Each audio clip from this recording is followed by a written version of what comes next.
Salom do'stlar.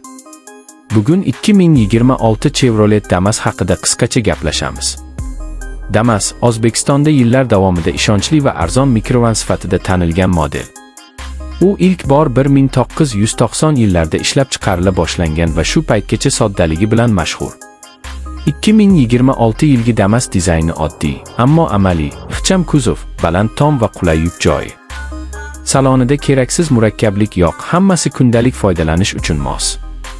Dvigatel tejamkor, shahar ichida yurishga qulay, yonilgi sarfi past.